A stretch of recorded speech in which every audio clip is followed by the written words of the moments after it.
Frenética jornada para la economía y sobre todo para el dólar blue y los dólares financieros que volvieron a escalar en una suba que parece no tener techo. En un solo día fueron 20 pesos los que ganó la divisa norteamericana, obviamente en el mercado ilegal, llegando a los 462 pesos en el cierre nada más, pero lo cierto es que llegó a cotizarse incluso a 468 pesos y habrá algunos que habrán comprado hasta a 470 en esta suerte de desesperación por el dólar.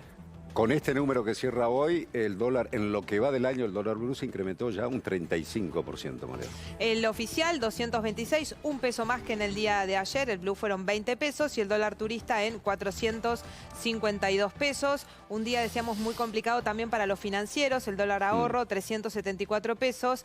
Y el contado con liquidación, 467. Esto es 7 pesos más que en el cierre del viernes pasado. Y el dólar MEP en 447, que son los dólares legales de alguna manera que tienen las empresas y que naturalmente después trasladan a precios a la hora de utilizar este mecanismo para, por ejemplo, importar ante las trabas que hoy se encuentran con el Banco Central. El riesgo país sigue altísimo, 2.624 pesos. Está 2.500 y pico, ya sobrepasa la barrera de los 2.600. A raíz de todo esto, lo que pasaba con la cotización del dólar en el día de hoy, reunión en Casa de Gobierno entre el presidente de la Nación y el titular del Banco Central. Miguel Pelle, este es el momento en el que llegaba justamente a la Casa Rosada para una reunión con Alberto Fernández. De allí esa reunión terminó, no hubo información más que desmentidas. Los rumores son enormes. Desde toda la semana pasada ya cayó un funcionario de Alberto Fernández que era justamente Aracre, jefe de asesores del presidente, y Pelle hoy está en la mira de todos porque es el presidente del Banco Central y desde que asumió el Ministerio de Economía, Sergio Massa venía con la idea de tomar también el control del Banco Central. Hay diferencias profundas respecto de cómo actuar en un contexto tan inflacionario como el que se está viendo y según la visión del titular de la cartera económica, pese en la última suba de tasas que definió el directorio del Banco Central, de alguna manera se quedó corto porque siguen los plazos fijos por debajo de la inflación y a Massa le hubiese gustado que eso fuera por lo menos un poco más alto, un ancla para tratar de calmar en este momento que es una corrida y que pareciera que no hay herramienta que alcance, Claudio. Bien. Vamos ahora a conocer la opinión de un economista, Emiliano Littman. Luis Grimaldi está con él. Luis. Sí, buenas tardes chicos, ¿cómo estás? Emiliano, la pregunta. Tenemos unas reservas que son de 1.000 millones. Nuestros vecinos, Uruguay con 30.000 aproximadamente, Brasil con 300.000. Este es un tema de falta de reservas. Se usa mucho hoy lo multicausal, es cierto, sequía y demás. ¿Qué panorama ves y a qué atribuís vos esta suba del dólar? Efectivamente, las reservas del Banco Central, las reservas netas son muy bajas. Esto tiene esencialmente dos cuestiones de fondo. Una es de más larga herencia, tiene que ver con la incapacidad de la economía argentina o de quienes manejan la economía argentina de establecer un régimen macroeconómico ordenado. Tenemos un régimen cambiario que le imposibilita al Banco Central acumular reservas. Y después hay obviamente factores coyunturales que son, por ejemplo, la sequía y el hecho de que estamos en un año electoral donde es muy común observar un proceso de dolarización de portafolio que estamos viendo. Emiliano, te comparto con Mariano y con Claudio. Emiliano, y Claudio. Buenas tardes, Claudio Rigoli. ¿El problema es más político que económico-financiero? Bueno, es un poco las dos cosas. Es evidente que en un año electoral la política juega y mucho en la economía. Es muy probable que haya muchísimo ruido porque no se sabe quién va a ganar las próximas elecciones y hay propuestas muy diferentes sobre cómo llevar a cabo un plan económico. Pero en el fondo las cuestiones económicas, digamos, la falta de una política macroeconómica ordenada, la sequía me parece que son los factores más importantes. Y la otra cuestión importante a tener en cuenta es que el dólar, desde la asunción de Massa, ha venido corriendo, los dólares financieros, ¿no? Han venido corriendo por detrás de la inflación, con lo cual no sabemos, yo no te puedo decir cuándo va a haber un movimiento, pero era esperable algún movimiento, sobre todo en un año electoral. Emiliano, ¿qué herramienta inmediata tiene hoy el gobierno para por lo menos frenar esta corrida? Bueno, parte del problema es que las herramientas que tiene son muy pocas y son de efectividad cada vez más baja.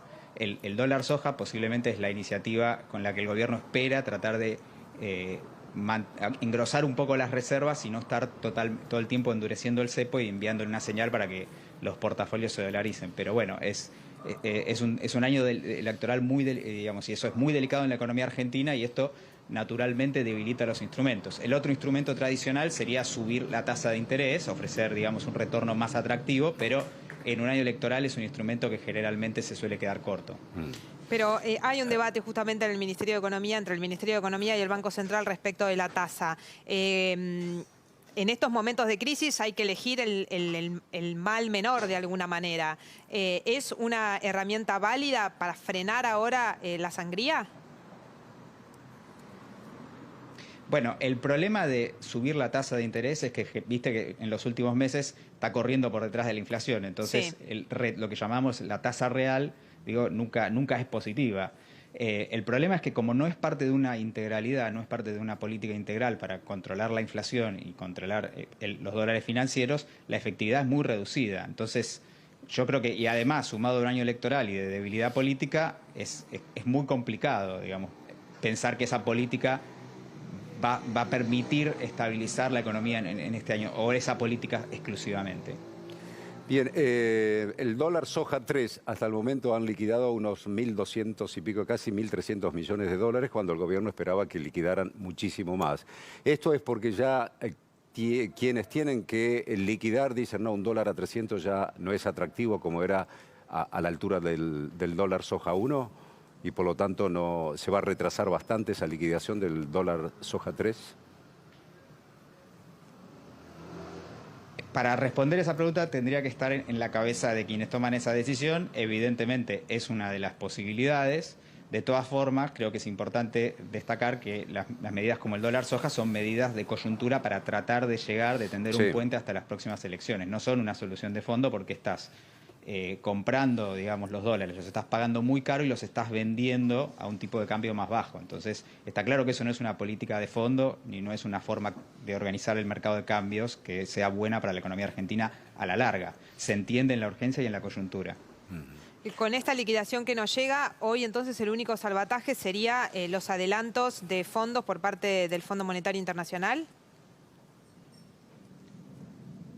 Mirá, yo no quiero hablar de que no creo que sea la única opción. Evidentemente, los miembros del equipo económico estarán evaluando distintas alternativas. Habrá hablar con el Fondo Monetario, subir las tasas, tratar de establecer algún diálogo con las cámaras exportadoras. Yo creo que lo que van a tratar de hacer es, a todas costas, evitar una devaluación del tipo de cambio oficial, que sería obviamente ruinoso no solamente para el equipo económico, para el gobierno, sino para los argentinos.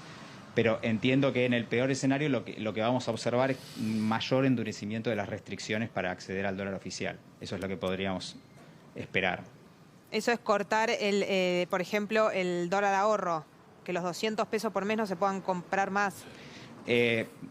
Podría ser, no creo que sea un monto relevante, pero lo que digo es, lo más probable, obviamente yo no hago futurología, pero me parece que si el gobierno está evaluando entre hacer una modificación del tipo de cambio oficial muy brusco y restringir más el cepo, probablemente se van a inclinar por restringir más el cepo. Y obviamente vamos a observar un montón de volatilidad en los dólares financieros porque este es un año electoral con un panorama macroeconómico muy complicado. Emiliano Litván, muchísimas gracias por este contacto. Gracias. Gracias, Luis Grimaldi, también. Y en este contexto, Claudio, habló el ministro de Economía, no tanto de lo que estaba pasando en